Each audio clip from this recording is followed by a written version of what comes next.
Have you ever found yourself trapped in an endless cycle of thoughts? You replay the same scenarios in your mind. What you should have said, what you could have done differently, or what might go wrong tomorrow. This mental loop feels inescapable, doesn't it? But why does this happen? Why do we get stuck in our own heads? Let's start by looking inward, because understanding the problem is the first step to solving it. At its core, overthinking begins as a protective mechanism. Our brains are wired to solve problems, to analyze situations, and to plan for the future. This is a good thing when it's kept in check. But what happens when our minds cross the line between helpful reflection and obsessive overthinking? Often, this spiral begins with fear. Fear of failure, fear of rejection, or even fear of the unknown. Instead of facing these fears head-on, we retreat into the comfort of our minds, replaying the same scenarios as if the act of thinking will somehow change the outcome. But here's the hard truth. Overthinking doesn't solve problems. It creates them. When we spend too much time in our heads, we disconnect from reality. Have you noticed how much energy it takes to obsess over a past mistake? You lose focus on what's happening around you because your mind is fixated on something you can't change. You miss out on opportunities, on meaningful conversations, on life itself, all because you are too busy listening to the noise in your head. Now let's talk about the cost of overthinking. It's not just emotional or mental, it's physical too. Overthinking drains your energy. You feel exhausted, even though you haven't done anything. Your productivity takes a hit because you are too busy second-guessing every decision. Overthinking also erodes your confidence. Think about it. How many times have you hesitated to act because you were stuck analyzing every possible outcome? And then there's the emotional toll. Overthinking breeds anxiety and stress. The more you dwell on what could go wrong, the more likely you are to believe it will go wrong. This cycle of negativity becomes a self-fulfilling prophecy. The worst part, overthinking often focuses on things that don't even matter in the long run. A casual comment someone made, a minor mistake, or an uncertain future, they occupy space in your mind rent-free, while you pay the price in stress and missed opportunities. But what's even more heartbreaking is how overthinking robs us of the present moment. Life isn't meant to be lived in our heads. It's meant to be experienced, felt, and embraced in all its chaos and beauty. When you're constantly overthinking, you're not truly living. You're merely existing, trapped in a mental prison of your own making.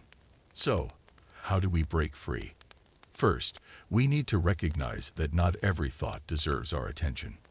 Our minds are like a noisy marketplace, full of chatter, but not all of it is worth listening to. We need to practice the art of discernment, choosing which thoughts to engage with and which to let go of.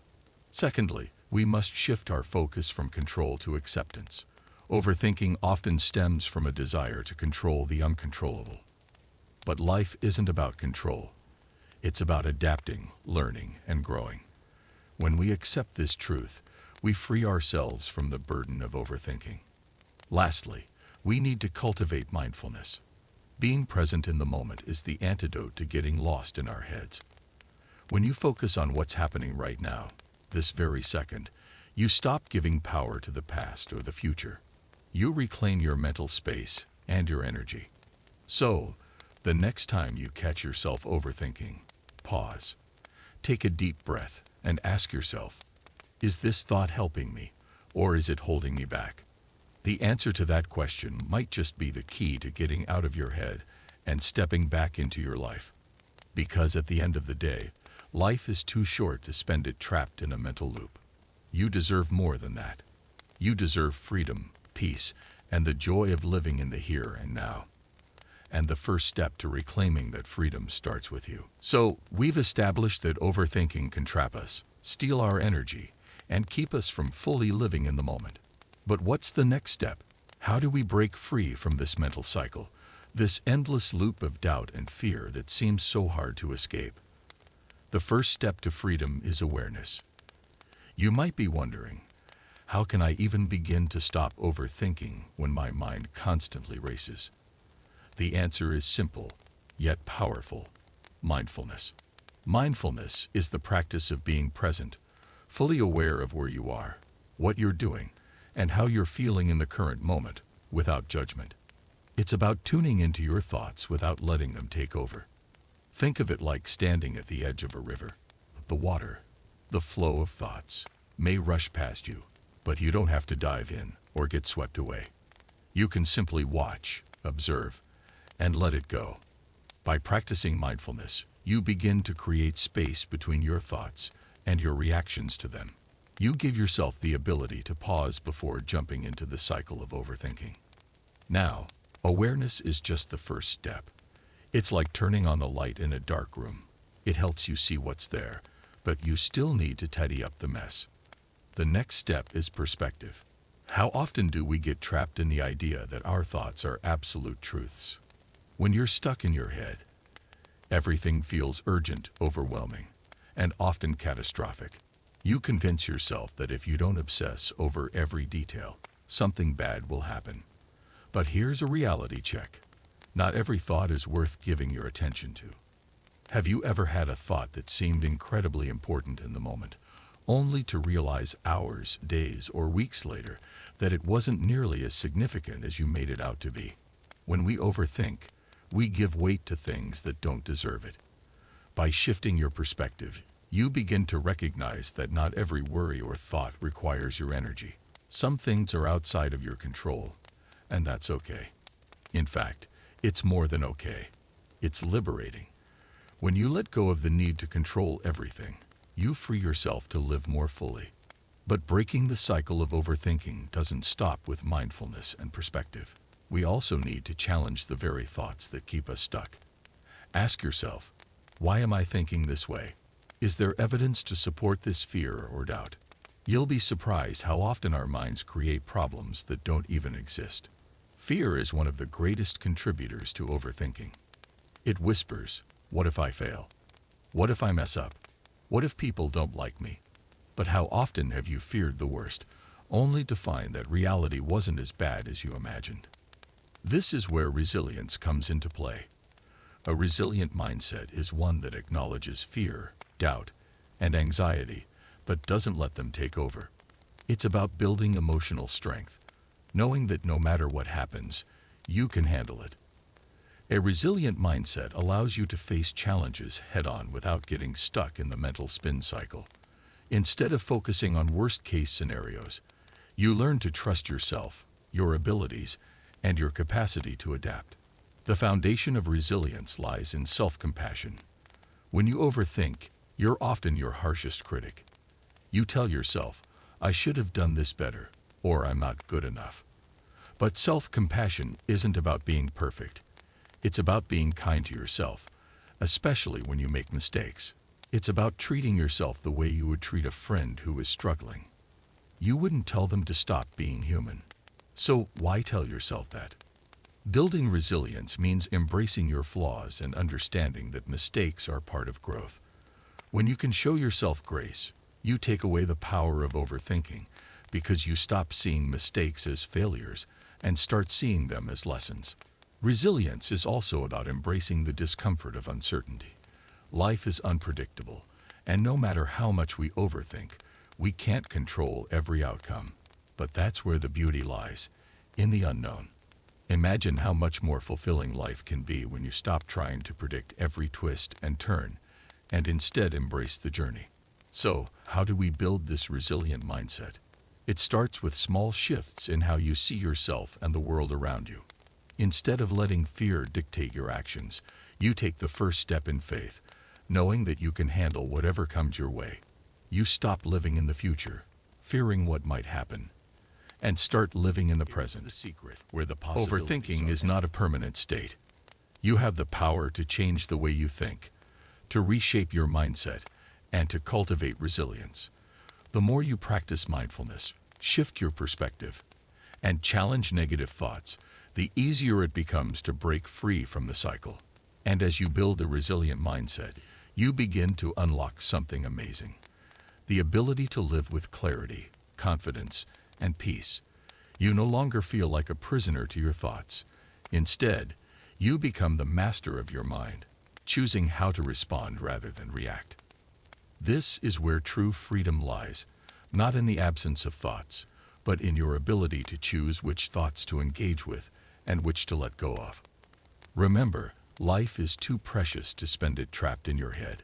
You have the strength within you to break free from the cycle of overthinking, to cultivate a resilient mindset, and to live a life that's not dictated by fear and doubt, but guided by confidence, peace, and self-compassion.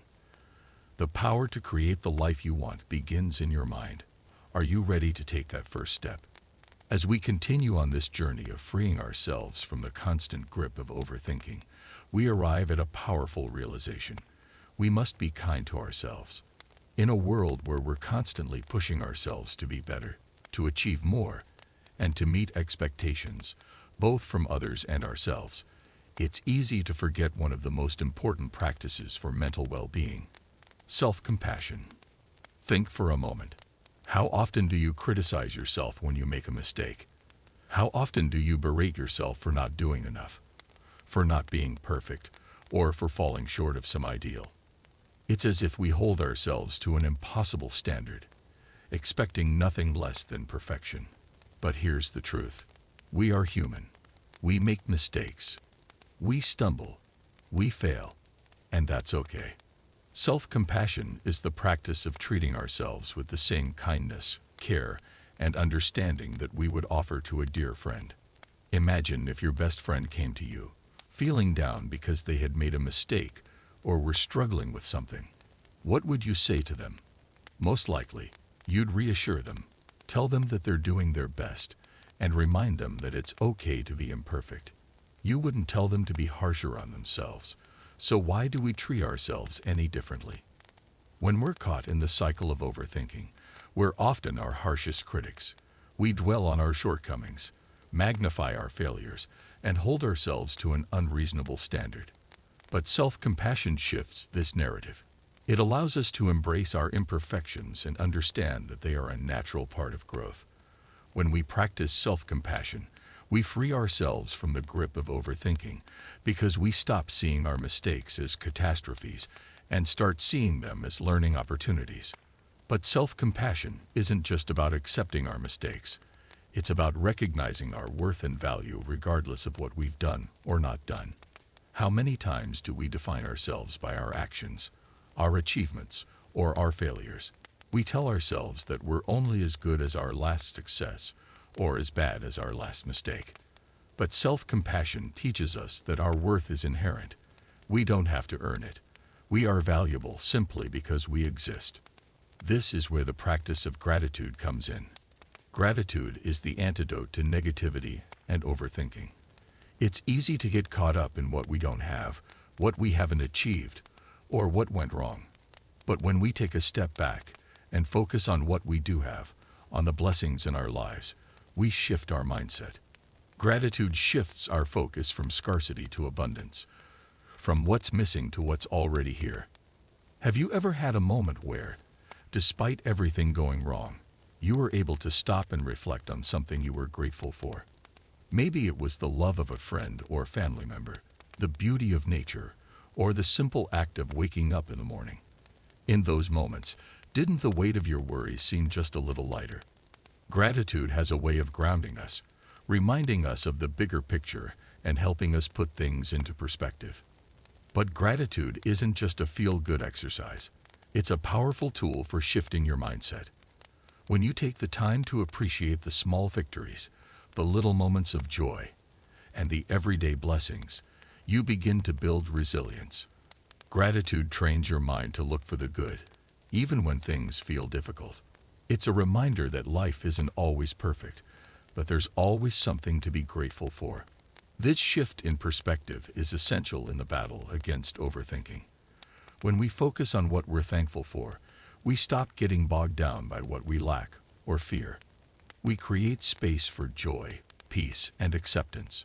We stop comparing ourselves to others, stop chasing perfection, So how can we cultivate and start gratitude gratitude in our daily lives.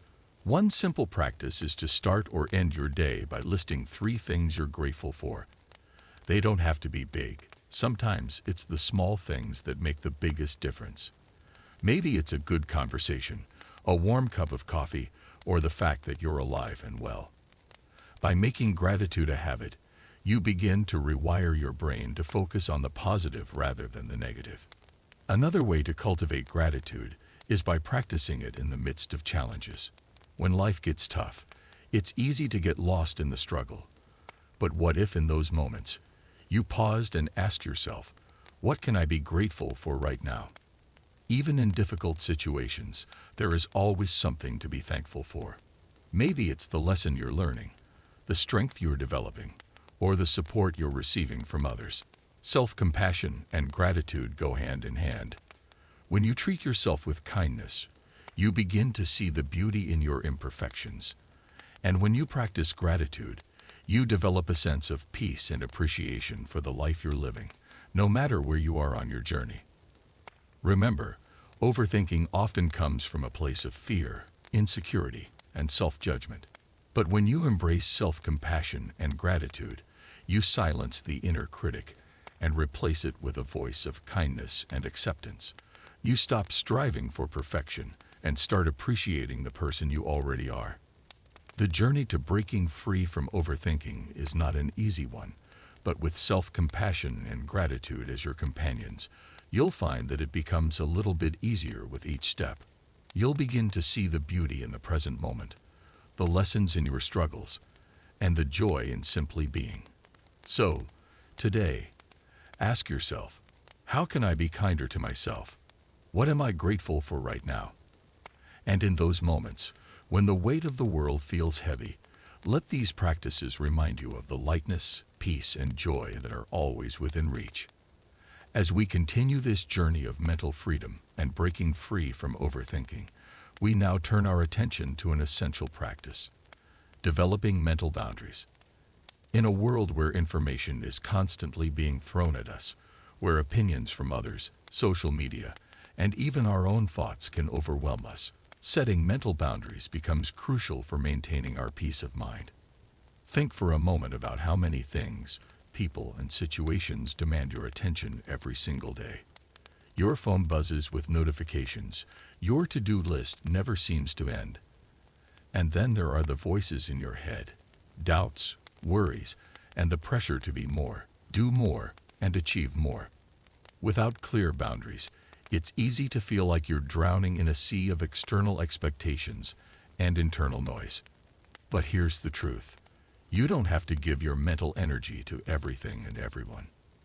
Developing mental boundaries means learning to protect your mind from the constant barrage of distractions, worries, and demands that don't serve you.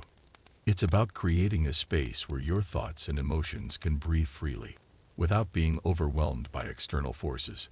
How often do we let other people's opinions dictate our feelings?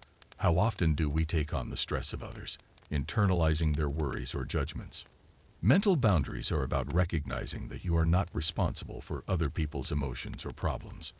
While it's important to be empathetic and supportive, you don't have to carry the weight of the world on your shoulders. When you set healthy mental boundaries, you create space to protect your own well-being. Another crucial aspect of mental boundaries is knowing when to disconnect. Have you ever found yourself scrolling through social media, comparing your life to others, or getting lost in a sea of negative news? These distractions can pull you away from your own thoughts, your own goals, and your own sense of self. By setting mental boundaries, you allow yourself to step back from these distractions and refocus on what truly matters. A simple practice to start developing mental boundaries is to ask yourself this question: does this thought, person, or situation deserve my attention right now? If the answer is no, then give yourself permission to let it go.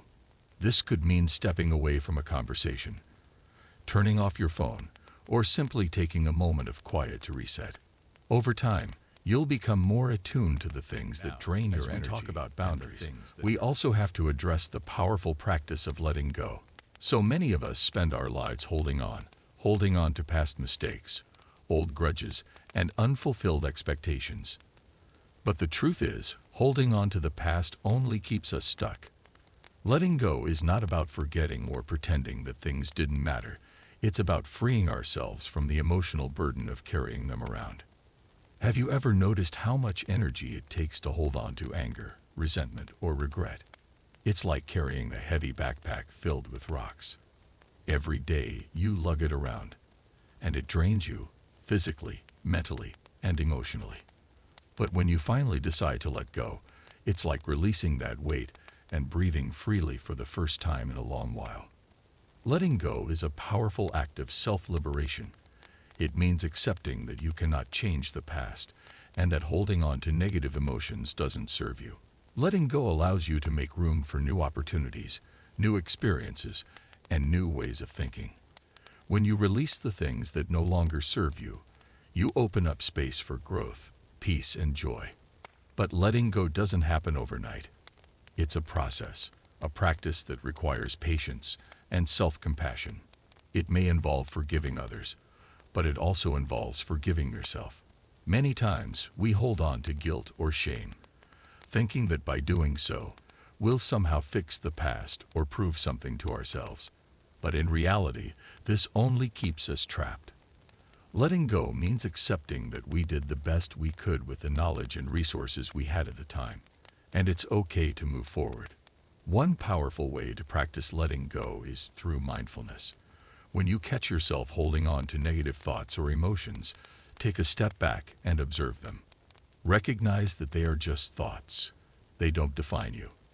Acknowledge them, then gently let them go. Imagine your thoughts floating away like leaves in the wind. They come and go, but you don't have to hold on to them. Another way to let go is through journaling. Writing down your feelings can help you release pent-up emotions and gain clarity. When you write about what's troubling you, you create distance between yourself and the problem. You begin to see it from a different perspective, and you realize that it doesn't have to control you anymore. Finally, letting go is about trusting. Trusting yourself, trusting the process of life, and trusting that everything happens for a reason.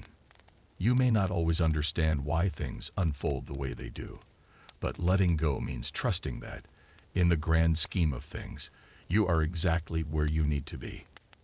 So, how do we move forward from here? By embracing the power of mental boundaries and the art of letting go. By protecting our minds from the noise and distractions that drain us, and by releasing the past that holds us back. These practices are not just ways to stop overthinking. They are ways to reclaim our lives. They allow us to live with clarity, peace, and the freedom to pursue what truly matters. Remember, you have the power to choose what you let into your mind and what you release. Your mental energy is precious, and it's up to you to decide how to use it. So, today, ask yourself, what can I let go of? What boundaries do I need to set to protect my peace? And as you answer those questions, know that you are taking a powerful step toward a life of greater freedom, joy, and mental clarity.